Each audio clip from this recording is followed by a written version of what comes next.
अगर तुम्हें एक ऐसी नोटबुक मिल जाए जो किसी भी इंसान को मार सकती हो, तो तुम क्या करोगे? शायद क्रिमिनल्स को पनिश करोगे, शायद दुनिया को बेटर बनाने की कोशिश करोगे। लेकिन प्रॉब्लम यहीं से स्टार्ट होती है, क्योंकि जब एक इंसान डिसाइड करने लगे कि कौन डिजर्व करता है जीना और कौन डिजर्व करता है मरना, तब वो स्लोली इंसान रहना बंद कर देता है। डेथ नोट सिर्फ एक एनिमे नहीं है, ये पावर, जस्टिस, ईगो और ह्यूमन साइकोलॉजी की स्टोरी है। एक ऐसी स्टोरी जहां दुनिया का स्मार्टेस्ट स्टूडेंट धीरे धीरे दुनिया का सबसे डेंजरस क्रिमिनल बन जाता है। जापान में रहने वाला लाइट यागामी एक ऑर्डिनरी स्टूडेंट नहीं था, वो जीनियस था। टॉपर, डिसिप्लिन्ड, काम, इंटेलिजेंट। उसके फादर पुलिस ऑफिसर थे और बचपन से लाइट को जस्टिस के आइडियल सिखाए गए थे। लेकिन एक प्रॉब्लम थी, लाइट दुनिया से बोर हो चुका था। उसे लगता था सोसाइटी रॉटन है, क्रिमिनल्स फ्री घूम रहे थे और लॉ वीक था। साइकोलॉजी के अकॉर्डिंग जब कोई इंसान खुद को सबसे स्मार्टर समझने लगता है, तो वो धीरे धीरे इमोशनली डिस्कनेक्ट होने लगता है। उसे लगता है कि नॉर्मल लोग उसके लेवल के नहीं हैं, और वहीं सुपीरियॉरिटी कॉम्प्लेक्स का बिगिनिंग होता है। लाइट भी स्लोली वहीं फील कर रहा था। उसे लगता था कि दुनिया को चेंज करने के लिए कोई एक्स्ट्राऑर्डिनरी इंसान चाहिए। और फिर एक दिन आसमान से एक नोटबुक गिरती है।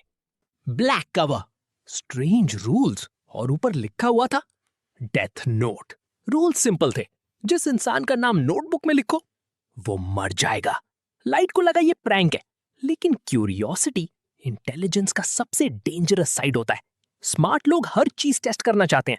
टीवी पर एक क्रिमिनल हॉस्टेज सिचुएशन कर रहा होता है, लाइट कैजुअली उसका नाम नोटबुक में लिख देता है, और कुछ सेकंड्स बाद क्रिमिनल हार्ट अटैक से मर जाता है।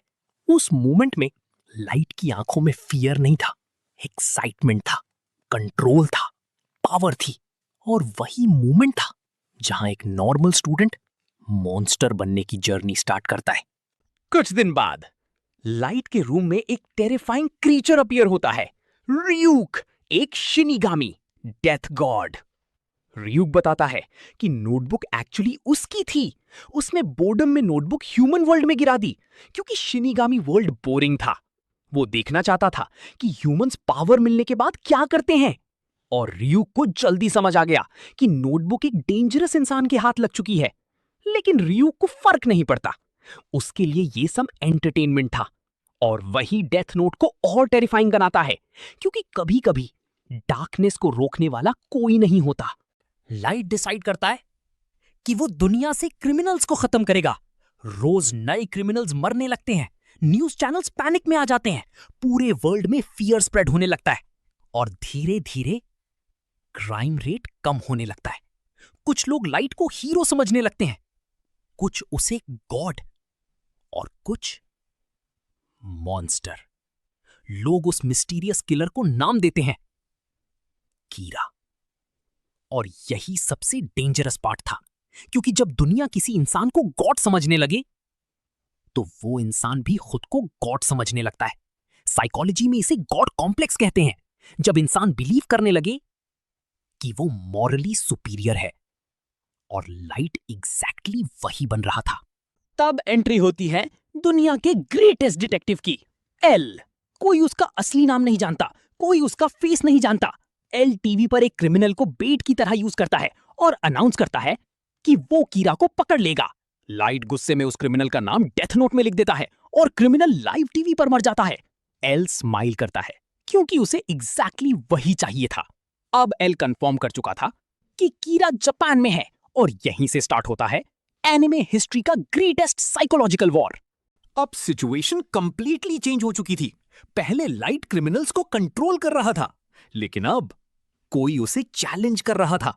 और इंटेलिजेंट लोग चैलेंजेस को इग्नोर नहीं करते, वो उन्हें डिफीट करना चाहते हैं। एल और लाइट दोनों एक दूसरे को समझने की कोशिश कर रहे थे। हर मूव एक चेस गेम की तरह था, एक गलती और game over. L continuously patterns observe करता रहा, कब क्रिमिनल्स मरते हैं, किस टाइमिंग पर मरते हैं, कौन सी इंफॉर्मेशन पब्लिक थी, कौन सी प्राइवेट। और धीरे धीरे वो लाइट के करीब पहुंचने लगा। लेकिन लाइट भी जीनियस था, उसने अपनी आइडेंटिटी हाइड करने के लिए मल्टीपल ट्रिक्स यूज की, कभी फेक शेड्यूल्स, कभी हिडन नोटबुक, कभी मैन्युपुलेटेड क्रिमिनल्स। और यहीं डेथ नोट नॉर्मल एनिमे से साइकोलॉजिकल थ्रिलर बन जाता है, क्योंकि यहां फाइट्स फिस्ट से नहीं, ब्रेन से हो रही थी। सबसे शॉकिंग मोमेंट तब आता है जब लाइट खुद इन्वेस्टिगेशन टीम ज्वाइन कर लेता है। अब वो पुलिस ऑफिसर्स के साथ बैठकर खुद को पकड़ने वाले इन्वेस्टिगेशन को कंट्रोल कर रहा था। और सबसे टेरिफाइंग पार्ट, एल को भी लाइट पर डाउट था, लेकिन प्रूफ नहीं था। अब दोनों एक ही रूम में बैठते थे, एक दूसरे के सामने कॉफी पीते थे, स्माइल करते थे, नॉर्मल कॉन्वर्सेशंस करते थे, लेकिन रियलिटी में दोनों एक दूसरे को मेंटली डिस्ट्रॉय करने की कोशिश कर रहे थे।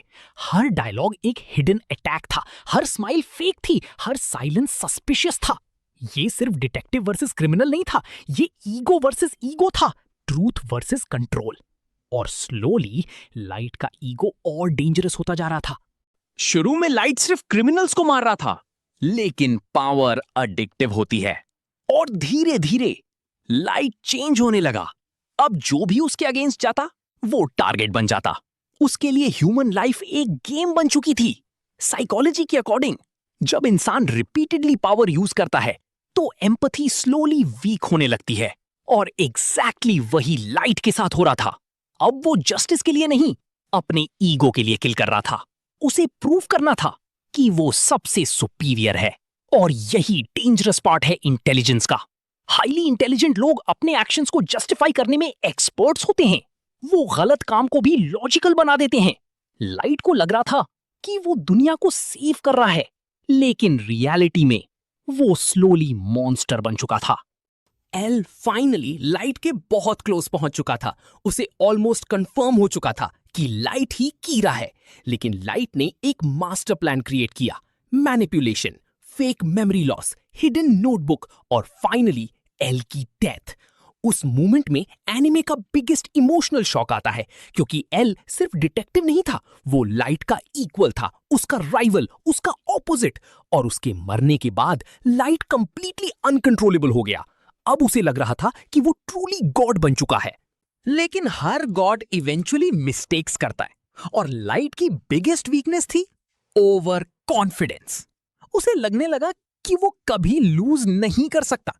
लेकिन नए डिटेक्टिव्स नियर और मेलो स्लोली ट्रूथ तक पहुंच गए, और फाइनली सबके सामने लाइट एक्सपोज हो गया। उस मोमेंट में कीरा नाम का गॉड कंप्लीटली ब्रेक हो गया। जो इंसान खुद को परफेक्ट समझता था, वो फियर में भागने लगा। वो स्क्रीम कर रहा था, बेग कर रहा था, सरवाइव करने की कोशिश कर रहा था। और तब रियू क्वाइटली अपनी नोटबुक निकालता है और लाइट का नाम लिख देता है, एग्जैक्टली वैसे ही जैसे लाइट ने हजारों लोगों के नाम लिखे थे। Poetic justice. और इसी वजह से डेथ नोट इतना पावरफुल एनिमे है, क्योंकि लाइट मॉन्स्टर बॉर्न नहीं था, वो स्लोली बना, स्टेप बाय स्टेप। एक डिसीजन के बाद दूसरा डिसीजन, एक जस्टिफिकेशन के बाद दूसरी जस्टिफिकेशन। डेथ नोट हमें ये नहीं सिखाता कि पावर करप्ट्स, ये सिखाता है कि पावर इंसान का असली नेचर रिवील करती है। कभी कभी इविल लाउड नहीं होता, कभी कभी इविल इंटेलिजेंट होता है, काम होता है, लॉजिकल होता है, और इसी वजह से डेंजरस होता है। मॉन्स्टर्स हमेशा डार्कनेस में पैदा नहीं होते, कभी कभी वो इंटेलिजेंस के अंदर ग्रो करते हैं।